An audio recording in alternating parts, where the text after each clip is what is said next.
E nesta manhã ensolarada de domingo, a comunidade budista de Leme está trazendo o senhor Luiz Jun para fazer uma palestra, falar aqui para o público lemense, que é ligado ao budismo.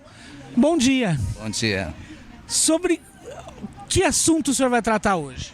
Hoje o assunto que eles querem que eu faça é relacionado a karma e destino. Uma das coisas que tem uma certa controvérsia, e o budismo tem uma explicação muito mais assim prática e lógica. É por esse motivo que a gente está aqui para fazer essa divulgação. A nossa organização, ela é uma organização que já existe há um certo tempo, desde 1960, e tem um propósito único de promover a paz, cultura e educação. E é nesse sentido que a gente tem feito um trabalho na comunidade local, e justamente pelo pessoal daqui mesmo, o esforço deles. Então isso está sendo divulgado e hoje esse é o marco desse movimento. O senhor considera que a comunidade budista de Leme é uma comunidade grande ou ainda tá incipiente? Eu diria que é aqui em termos de estrutura, existe uma comunidade. É cerca de mais ou menos 50 famílias que existem nessa região. Então vamos dizer que é um início de um processo. Em relação à própria população de cerca de 90 mil habitantes na localidade. Então ela está iniciando esse processo agora, mas ela existe desde 1960. Aqui especificamente eu não sei exatamente a data da fundação dessa comunidade, mas o processo já vem desde 1960, no Japão desde 1930, e ela está espalhada em 192 países. Esse é o propósito da Paz, Cultura e Educação do Dr. Daisaku Ikeda. Ele é o nosso mestre. E o budismo, só falando um pouquinho do budismo, o budismo ele tem uma história assim bastante rica, são 3.000 anos de história. Basicamente esse budismo ficou no eixo entre Índia, China e Japão. Somente a partir de 1930 que ele se espalhou no mundo inteiro, graças ao nosso mestre Daisaku Ikeda. E o nosso motivo de fazer tudo isso é a paz e ajudar as pessoas a se tornarem melhores, né? Esse é o nosso verdadeiro caminho da paz, ou seja, cada pessoa cria a paz dentro de si em primeiro lugar, para criar a paz na comunidade. Hoje em dia, a maior comunidade budista ainda é no Japão? A maior parte sim. Lá somos cerca de 10 milhões de praticantes deste budismo, o budismo de Nichiren Daishonin. Essa ramificação que é a mesma do budismo da Índia, mas que tem como origem o budismo de Sakyamuni, depois ela se migrou para a China, na China e depois no Japão.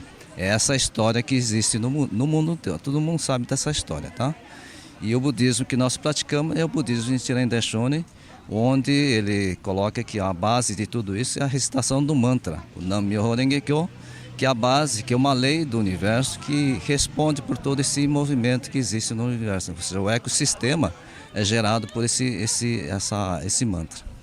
E o estudo do budismo é um estudo que não termina, né? A gente sempre tem que estar estudando cada vez mais. Há quanto tempo o senhor estuda? Basicamente, se falar em termos de estudo, desde que eu iniciei minha prática há mais de 40 anos atrás. São 48 anos de estudo que eu faço. Praticamente é o tempo que eu tenho da prática em si do budismo. Ou seja, o estudo é contínuo. Se você parar de estudar, é como se fosse alimentação. Você deixa de energizar seu corpo.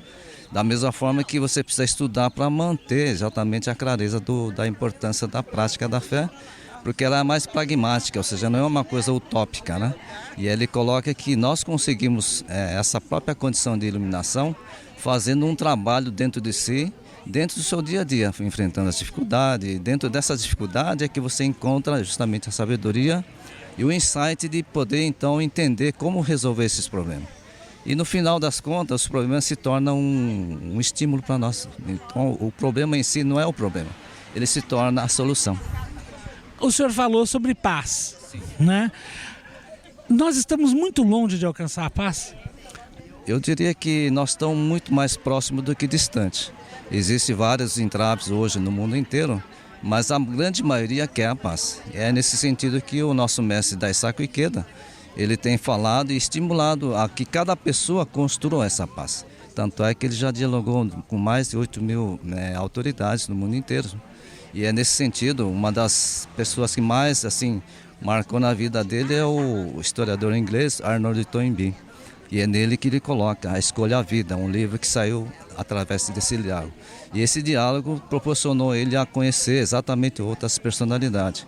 E com esse trabalho dele, que ele tem feito essa divulgação da paz através do único indivíduo. Tá? Hoje em dia, eu pelo menos, na minha opinião, eu considero o Brasil um país extremamente violento. Não imagino por quê, não só na parte de roubos, mas na parte da violência no trânsito, na violência doméstica, violência contra a criança. O que poderia ser feito para diminuir esse estado de coisas? Eu diria que essa violência ele está mais que enraizado, de um certo sentido, na população, devido justamente à força que a mídia tem em cima disso tudo. Mas, na verdade, apesar de toda essa violência, a grande maioria são pessoas honestas. Sim. Ou seja, se você vê uma multidão indo trabalhar todo dia, a grande maioria são pessoas honestas. E essa grande maioria é que responde com o todo. E aquelas coisas que acontecem no dia a dia, um roubo aqui, um assassinato ali e tal, eles são pontuais nessa questão, porque na verdade não é 70% que faz isso. Então, nesse aspecto que eu vejo que a importância de cada um trabalhar e eliminar esse gargalo que existe na própria sociedade. E eu vejo que existe esperança. A esperança, como diz o ditado, é a última que morre, né? Então é nesse sentido que é importante cada um de nós conhecer esse verdadeiro caminho que nós podemos criar. Ou seja, não deixar que autoridades ou alguém faça isso, mas cada um fazer esse próprio trabalho. Esse é o meu pensamento. Uma última pergunta, e quanto às drogas? Da mesma forma, as drogas e outras influências negativas que existem na sociedade, principalmente para os jovens, ela está relacionada a não ter uma missão. Qual é a missão do indivíduo? Será que é só esse hedonismo, essa coisa de prazer que as pessoas buscam, ou mesmo materialismo, né? Ou seja, está muito ligado a questões materiais. Eu acho esse aspecto de coisa que justamente leva a pessoa a buscar um caminho de prazer sem limite, que é as drogas. E no final ele acaba gerando justamente a sua própria morte, a extinção de si. Exatamente. Por esse motivo precisa ter um significado na vida. E esse significado nós encontramos dentro do budismo. Muito bem explicitado e criando justamente a verdadeira natureza dessa revolução no indivíduo. Esse eu diria que é o verdadeiro propósito da nossa instituição chamada Soka Gakkai. Aqui no Brasil ela se chama Brasil Soka Gakkai Internacional. Por isso somente que ela foi fundada, essa organização internacional, em 1975, e ela está espalhada hoje em 192 países. Eu gostaria que o senhor olhasse na lente da nossa câmera e emendasse uma mensagem para o povo de Leme. Mensagem de Natal, Ano Novo, uma mensagem de esperança.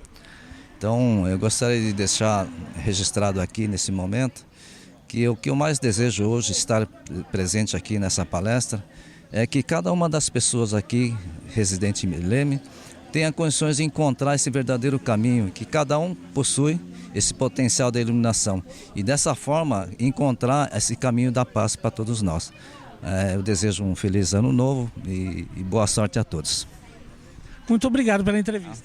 Muito obrigado.